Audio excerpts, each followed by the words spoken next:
یہ اہل بیت سے تو صحابہ کرام بھی محبت کرتے تھے، ان کی عظمت ان کے دل میں ہوتی تھی، اس لیے کہ وہ رسول صلی اللہ علیہ وسلم کی طرف منسوب ان کی اولاد تھی۔ تو اسی لیے سانحہ کربلا حضرت امام حسین رضی اللہ تعالی عنہ نے اپنے اہل خانہ کے ہمراہ مکہ مکرمہ پہنچ کر وہی رہنا شروع فرما دیا۔ ادھر جب اہل کوفہ کو حضرت معاویہ کی وفات کی خبر ملی رضی اللہ تعالیٰ عنہ، اور یہ کہ حضرت حسین رضی اللہ تعالیٰ عنہ اور بعض دیگر حضرات نے بیعت یزید سے انکار کر دیا، تو ان لوگوں نے ایک کے بعد دوسرے آپ کو کئی خطوط لکھے کہ ہم بھی یزید کے ہاتھ پر بیعت کرنے پر تیار نہیں ہیں، آپ فوراً کوفہ آ جائیے، ہم سب آپ کے ہاتھ پر بیعت کریں گے۔ اس طرح کئی خطوط جمع ہو گئے اور بعض لوگ لیٹرز جمع ہو گئے، اور بعض لوگ تو وہاں سے وفد کی شکل میں بھی آپ رضی اللہ تعالیٰ عنہ کے پاس مکہ آئے اور کوفہ آنے کی دعوت دی، مگر آپ رضی اللہ تعالیٰ عنہ نے اپنی حکمت اور دانش مندی سے یہ کیا کہ بجائے خود جانے کے اول حالات کی تحقیق کے لیے اپنے چچازاد بھائی حضرت مسلم بن عقیل کو روانہ کیا کوفہ۔ یہاں کے لوگوں کی آپ کے پاس آمد و رفت شروع ہو گئی مسلم بن عقیل کے پاس، اور آپ نے دیکھا کہ یہاں کے مسلمان یزید کی بیعت سے متنفر ہیں اور حضرت امام حسین کی بیعت کے لیے بے چین ہے، اس لیے آپ نے امام حسین رضی اللہ تعالی عنہ کے لیے بیعت خلافت شروع کر دی۔ چند روز میں صرف کوفہ سے 18,000 مسلمانوں نے امام حسین رضی اللہ تعالی عنہ کے لیے بیعت کر دی، اور یہ سلسلہ روز بروز بڑھتا جا رہا تھا۔ یہ صورتحال دیکھ کر مسلم بن عقیل کو اطمینان ہو گیا کہ حضرت حسین اگر یہاں تشریف لے آئیں تو وہاں کی ایک صحیح اور معیاری خلافت قائم ہو جائے گی، اس لیے انہوں نے ہدایت کے موافق حضرت حسین رضی اللہ تعالیٰ عنہ کو خط لکھ کر کوفہ آنے کی دعوت دے دی، مگر اللہ کا کرنا ایسا ہوا کہ یہ خط لکھنے کے بعد یہاں کوفہ میں حالات بالکل بدلنا شروع ہو گئے۔ ادھر یزید نے عبید اللہ بن زیاد کو بصرہ اور کوفہ دونوں کا حاکم بنا دیا اور اس کو خط لکھا کہ فوراً بصرہ پہنچ کر مسلم بن عقیل کو گرفتار کرو اور قتل کر دو یا کوفے سے نکال دو۔ جیسے یہ خط ملا تو ابن زیاد کوفے کی طرف روانہ ہو گیا۔ کوفہ پہنچتے ہی اگلے روز صبح ہی ابن زیاد نے کوفہ والوں کو جمع کر کے ایک سخت تقریر کی، جس میں اس نے اپنی مخالفت پر جو بغاوت کرنے والوں کو ڈرایا، دھمکایا اور ان لوگوں کو مال اور حکومت کا لالچ دے کر یا حکومت سے ڈرا دھمکا کر جس طرح بھی ہوا انہیں مسلم بن عقیل سے جدا کروایا۔ لہذا لوگ جدا ہونا، الگ ہونا شروع ہو گئے، یہاں تک کہ مسلم بن عقیل کے ساتھ صرف 23 آدمی رہ گئے۔ کہاں سے شروع ہوا تھا؟ 18,000، اور بے وفائی اور دھوکہ دہی کا یہ منظر دیکھ کر مسلم بن عقیل یہاں سے واپس ہونے کا ارادہ فرمایا۔ تو جب وہ وہاں سے واپس ہوئے تو ان کے ساتھ ایک آدمی بھی نہیں تھا، اب وہ اکیلے رہ گئے اور ان کے ساتھ کوئی ایک شخص بھی نہیں تھا جو کم از کم انہیں کوئی راستہ بتاتا، کوئی راستہ دکھانے والا بھی نہیں رہا، کوئی تسلی ہی دیتا اور اپنے گھر میں ٹھکانہ ہی دے دیتا۔ آپ اکیلے ہی اپنے طور پر بس چلے جا رہے تھے، اندھیرا چھا چکا تھا اور آپ تنے تنہا کوفہ کی گلی کوچوں میں پریشان پھر رہے تھے، یہاں تک کہ ایک دروازے پہ جا کر نوک کیا، وہاں خاتون آئی، پانی کے لیے کہا، پانی پلایا، اور یہاں تک کہ ایک تفصیلی واقعہ ہے کہ جب بتایا اس خاتون نے پناہ دی لیکن اسی کے بیٹے نے بتا دیا، اور یوں اس طرح سے ان کو گرفتار کر لیا گیا۔ اور گرفتاری کی حالت میں جب ان کے ساتھ جا رہے تھے تو راستے میں آنکھوں سے آنسو جاری تھے۔ یہ دیکھ کر ان کے مخالفین میں سے ایک آدمی نے کہا، مسلم، جو لوگ ایسا اقدام کرتے ہیں جو تم نے کیا ہے وہ جب پکڑے جائیں تو رویا نہیں کرتے؟ ابن عقیل نے فرمایا کہ مجھے اپنے رب کی قسم، میں اپنی جان کے لیے نہیں رو رہا بلکہ میں حضرت حسین رضی اللہ تعالی عنہ اور آل حسین کی جانوں کے لیے رو رہا ہوں، جو میری تحریر پر کل یا پھر آج مکہ مکرمہ سے کوفہ کی طرف روانہ ہو چکے ہوں گے، کیونکہ اس زمانے میں نہ سوشل میڈیا کا دور تھا، نہ کوئی اور ایسا ذریعہ تھا، نہ کوئی فون تھا، بس کتنے مہینوں میں خط پہنچا کرتا تھا، کتنے دنوں میں کوئی خط پہنچا کرتا تھا، بس اسی پر اکتفا ہوتا تھا۔ آج کتنی آسانیاں ہیں، کہ ایک بندہ سیکنڈ کے اندر اپنا کوئی بھی ضروری میسج کسی کو پہنچا سکتا ہے. اور انہوں نے فرمایا کہ آج مکہ مکرمہ سے کوفہ کی طرف روانہ ہو چکے ہوں گے اور یہاں پہنچ کر تمہارے ہاتھوں اسی بلا میں گرفتار ہوں گے جس میں میں گرفتار ہوں. اس کے بعد مسلم کو ابن زیاد کے پاس پہنچا دیا گیا. ابن زیاد نے حکم جاری کر دیا اور اسے محل کی اوپر والی منزل پر اس نے کہا کہ لے جاؤ اور سر کاٹ کر نیچے پھینک دو. سیدنا حضرت مسلم بن عقیل رضی اللہ تعالیٰ عنہ کو اوپر لے کر گئے. وہ تسبیح اور استغفار پڑھتے ہوئے اوپر پہنچے اور بدبخت ابن زیاد کے حکم کے مطابق ان کو شہید کر کے نیچے ڈال دیا گیا.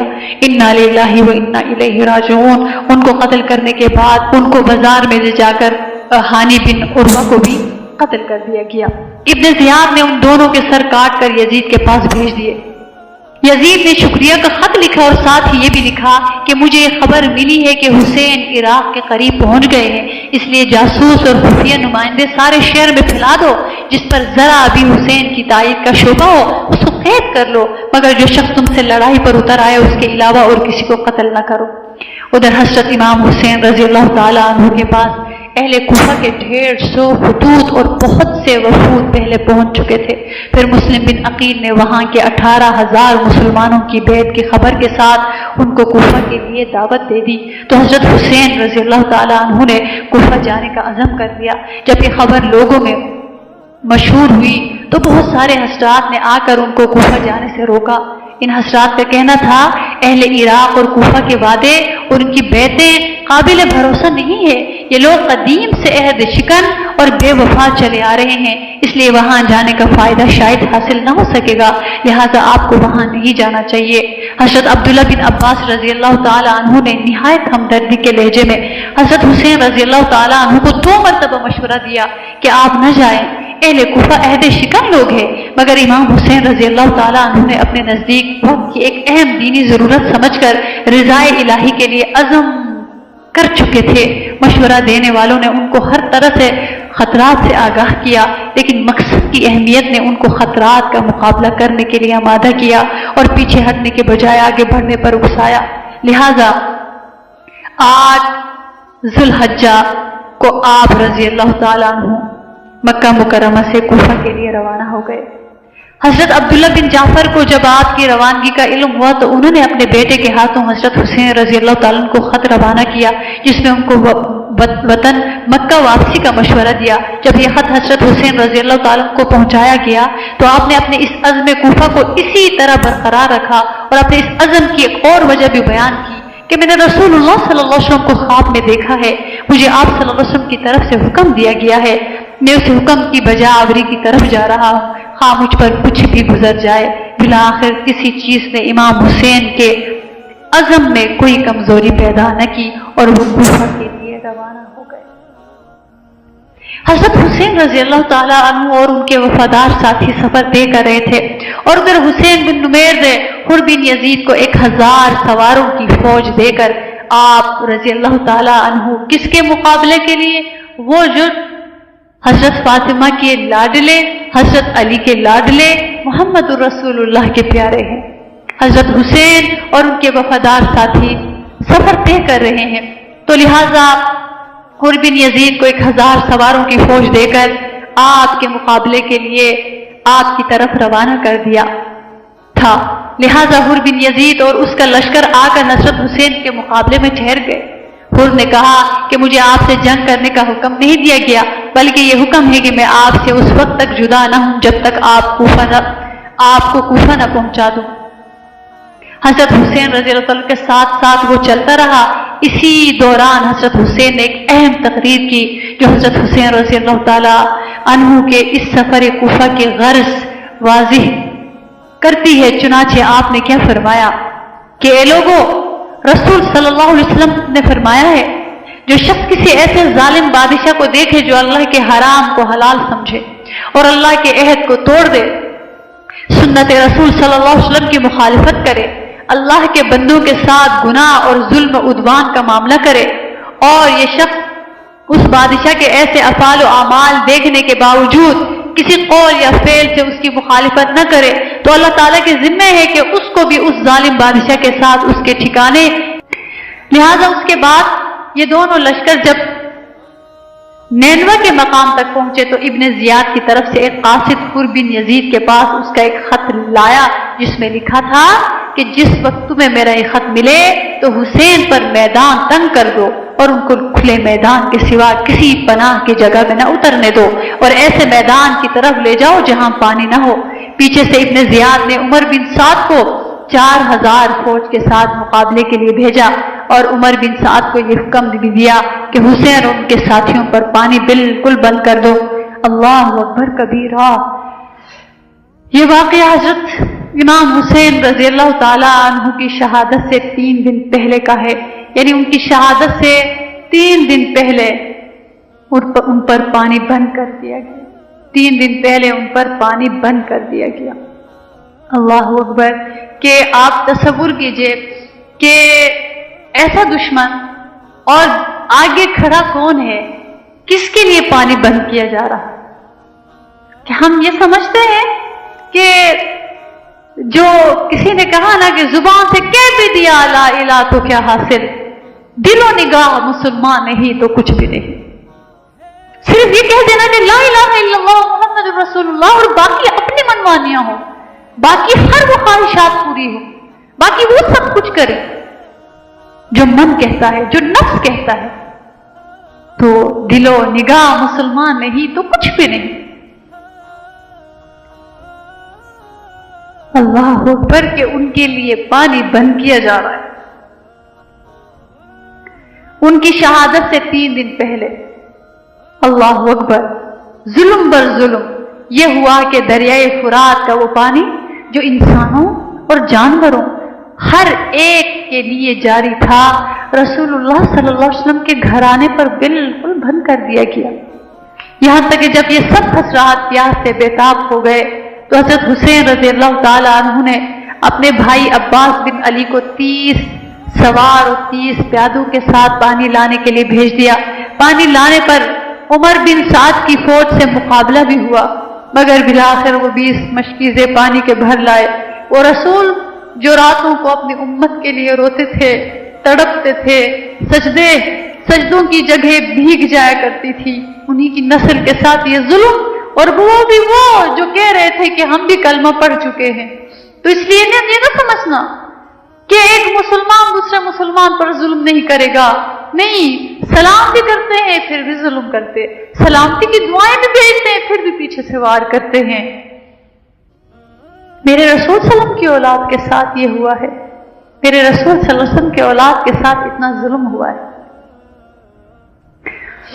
اس کے بعد حضرت حسین رضی اللہ تعالی کہ اس مقابلے میں جب پانی لینے کے لیے بھیجا, بس کچھ مشکیزیں پانی کے وہ بھر لائے, لیکن کب تک؟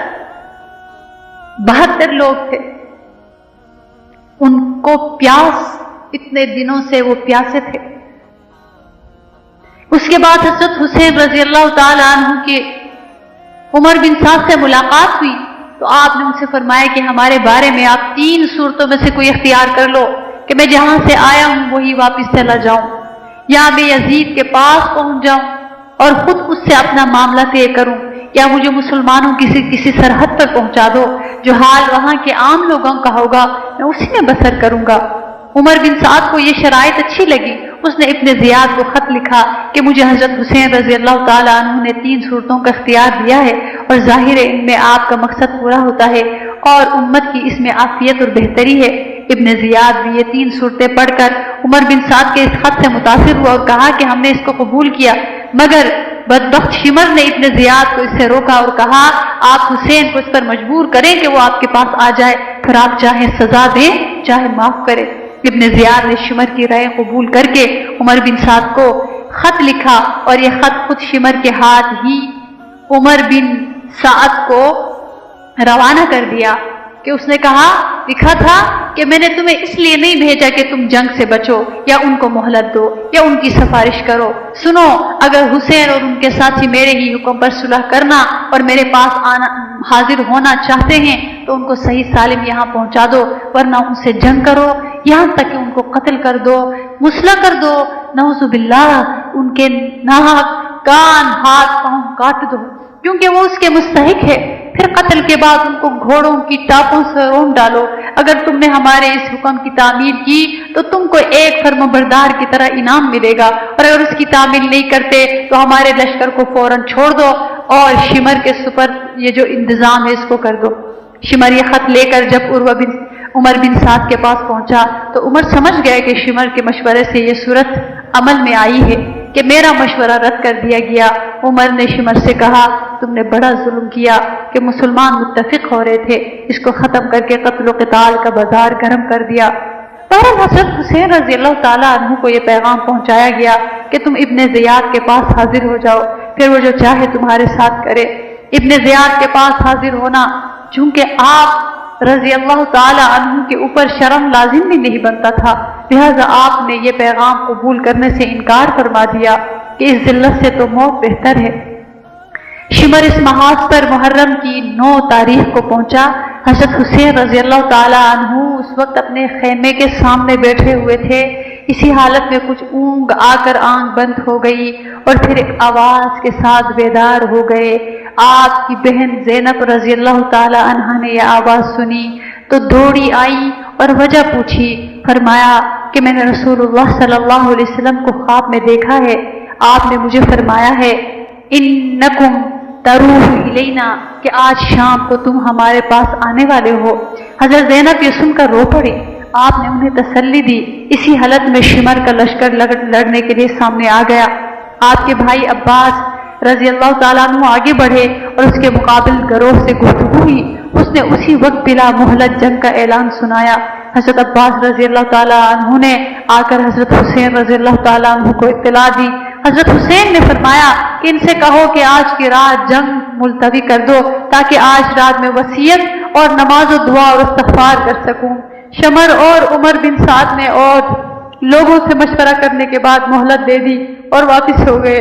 حضرت امام حسین رضی اللہ تعالیٰ عنہ نے اہل بیت اور ساتھیوں کو جمع کر کے ایک تقریر کی جس میں یہ بھی فرمایا میں سمجھتا ہوں کہ کل ہمارا آخری دن ہے. میں آپ سب کو خوشی سے اجازت دیتا ہوں کہ سب اس رات کی تاریکی میں نکل جاؤ اور جہاں پناہ ملے چلے جاؤ کیونکہ دشمن صرف میرا طلبگار ہے. تقریر کے آخر میں آپ کی بہن حضرت زینب بے قرار ہو کر رونے لگی تو آپ نے تسلی دی اور یہ وصیت فرمائی میری بہن میں تمہیں اللہ کی قسم دیتا ہوں میری شہادت پر تم کپڑے نہ پھاڑنا، سینہ کو بھی سینہ پیٹنا وغیرہ ہرگز نہ کرنا اور آواز سے رونے چلانے سے بچنا. یہ وصیت فرما کر باہر آ گئے اور اپنے ساتھیوں کو جمع کر کے تمام رات تہجد اور دعائے استغفار میں مشغول رہے. یہ عاشورہ یعنی 10 محرم کی رات تھی. اگلے دن 10 محرم بروز جمعہ صبح کی نماز فارغ ہوتے ہی عمر بن سعد لشکر لے کر سامنے آ گیا.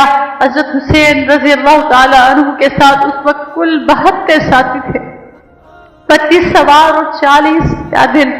آپ رضی اللہ تعالیٰ عنہ نے بھی مقابلے کے لیے اپنے ساتھیوں کی صحبندی فرمائی. اسی دوران ابن زیاد کے لشکر میں سے حر بن یزید جو سب سے پہلے 1000 کا لشکر لے کر مقابلے کے لیے آیا تھا اپنا گھوڑا دوڑا کر حضرت حسین کے لشکر میں آ کر مل گئے اور بالآخر حضرت حسین کے لشکر کی طرف سے ہی لڑتے ہوئے شہید ہوئے اور آخر وقت میں اپنی آخرت سوار گئے.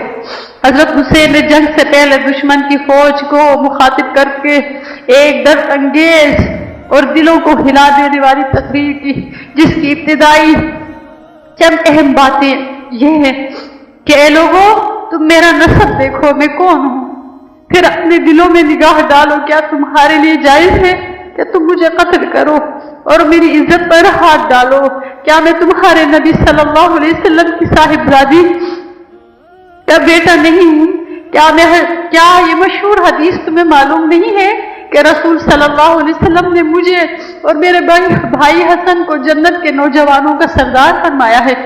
جب گفتگو طویل ہونے لگی تو بدبخت شمر نے پہلا تیر ان پر چلا دیا اور اس کے بعد تیر اندازی کا سلسلہ شروع ہوا. پھر جنگ ہوئی. آخر ظہر کی نماز کا وقت ہو گیا اور اس وقت تک حضرت حسین رضی اللہ تعالی عنہ کے اکثر ساتھی شہید ہو چکے تھے. حضرت امام حسین نے فرمایا کہ ان سے کہو جنگ بند کرو یہاں تک کہ ہم نماز پڑھ لیں. اس پر مخالف فوج کے ایک آدمی نے کہا تمہاری نماز تو قبول ہی نہیں ہے.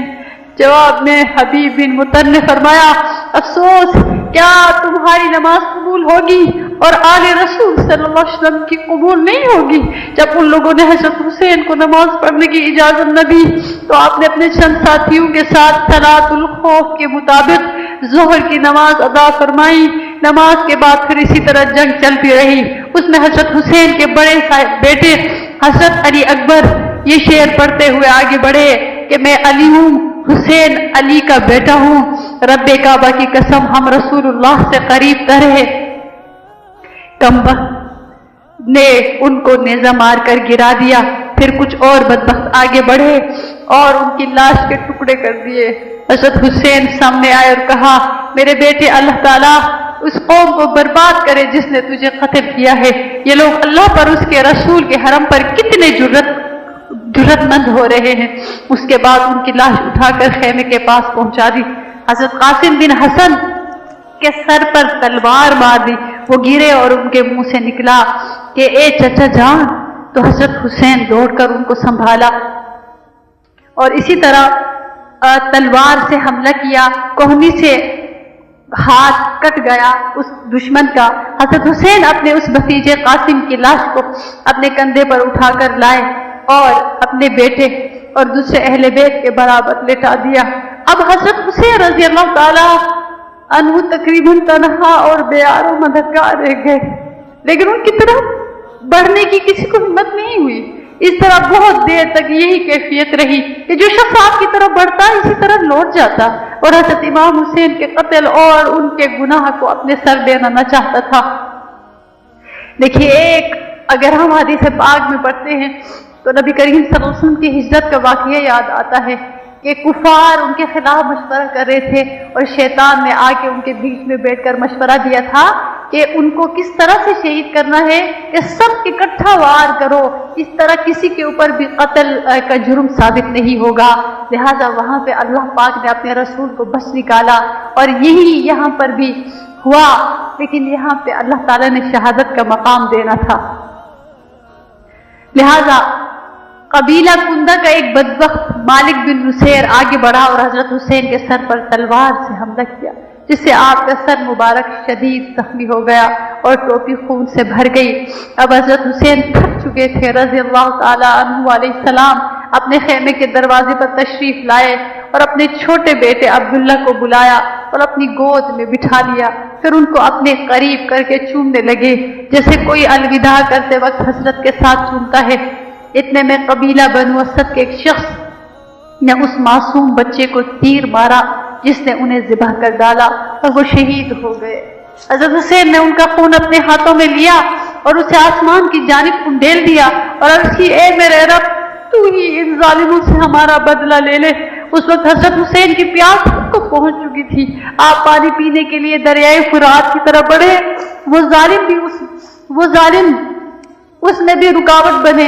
جب آپ دریا کے قریب ہو گئے تو حسین بن نمیر نے آپ کے منہ مبارک پر نشانہ کر کے تیر مارا جو سیدھا آپ کو آ لگا اور ہائے افسوس اس مبارک منہ سے خون جاری ہو گیا جس کو اللہ کے نبی صلی اللہ علیہ وسلم چوما کرتے تھے. اس کے بعد شمر 10 آدمی ساتھ لے کر حضرت حسین کی طرف بڑھا اور عمر بن سعد نے شمر کو لشکر کے بائیں حصے کا امیر مقرر کر رکھا تھا.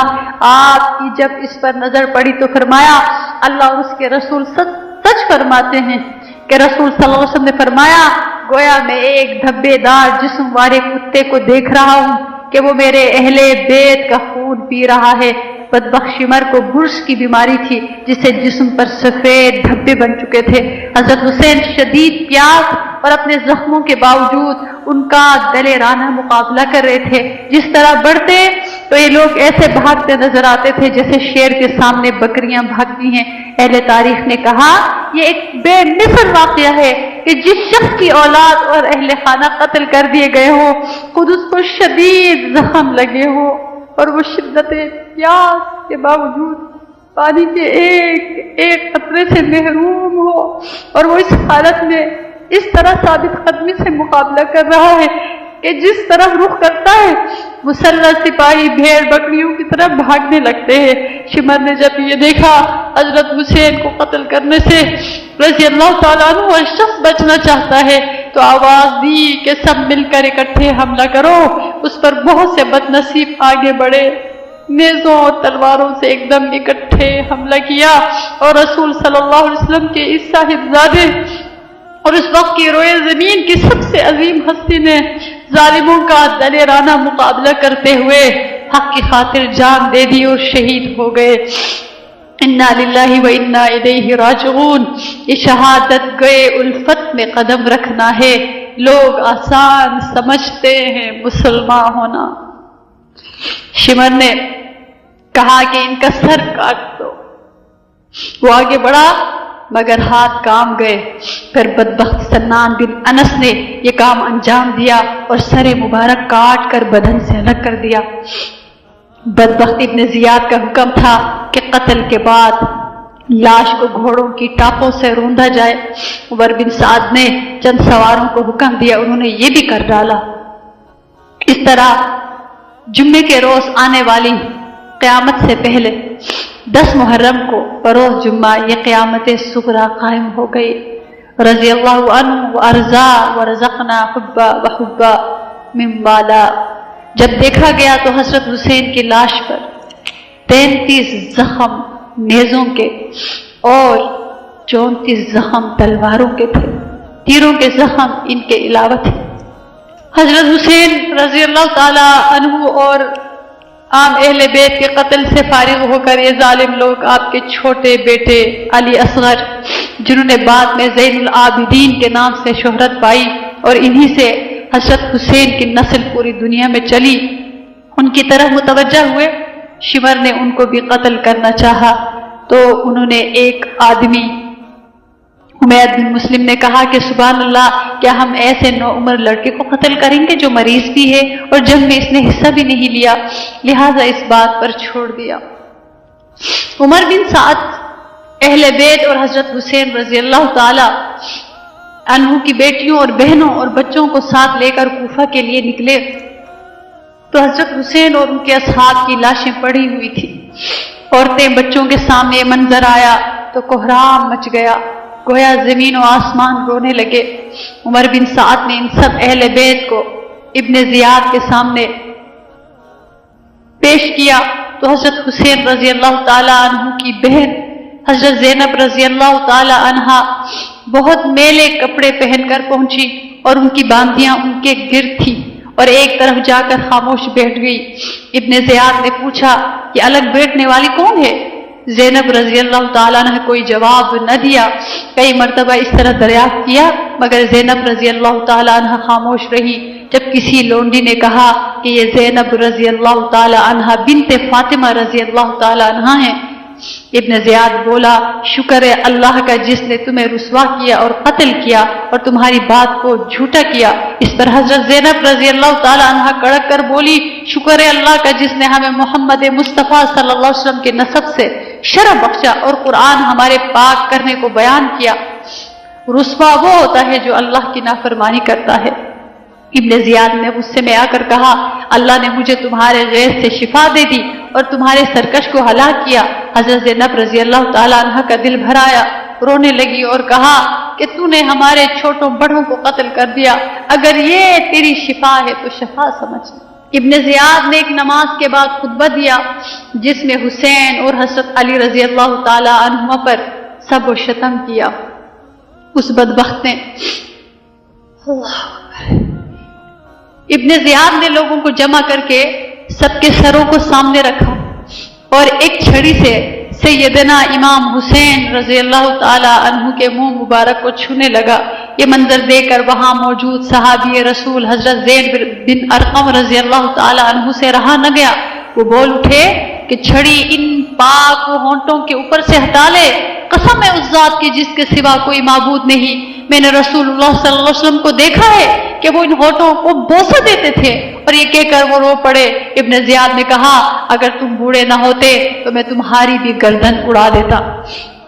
ابن زیاد کی بدبختی نے اسی پر بس نہیں کیا بلکہ حکم دیا کہ حضرت حسین رضی اللہ تعالیٰ عنہ کے سر کو ایک لکڑی پر رکھ کر کوفہ کے بازاروں اور گلی کوچوں میں گھمایا جائے، سب لوگ دیکھ لیں۔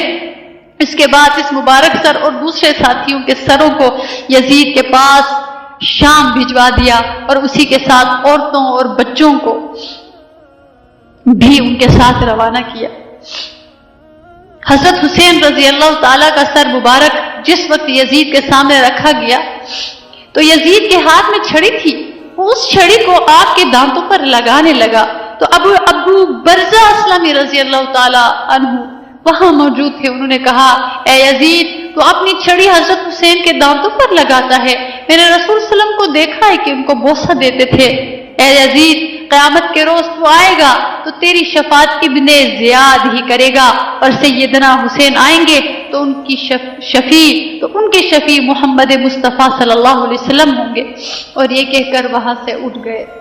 حضرت حسین اور ان کے ساتھیوں کی شہادت کی خبریں مدینہ میں پہنچی تو مدینہ میں کوہرام تھا، مدینہ کے در و دیوار رو رہے تھے۔ اور جب خاندان اہل بیت کی یہ باقی ہستیاں مدینہ طیبہ پہنچی تو مدینہ والوں کے زخم دوبارہ تازہ ہو گئے، اور حضرت حسین کے سر مبارک کو بھی یزید نے مدینہ منورہ میں اپنے مقرر کردہ گورنر عمر بن سعید کے پاس بھجوا دیا تھا۔ اس نے سر مبارک کو حضرت فاطمہ کے پہلو میں جنت البقیع میں دفن کر دیا تھا۔ اللہ اکبر کبیرہ۔ کتابوں میں آتا ہے کہ حضرت حسین رضی اللہ تعالی عنہ کی زوج محترمہ رباب بنت امرقیس بھی آپ کے ساتھ اسی سفر میں تھی اور شام بھیجی گئی، پھر سب کے ساتھ مدینہ پہنچی تو باقی عمر اسی طرح گزار دی کہ کبھی مکان کے سائے میں نہ رہتی تھی۔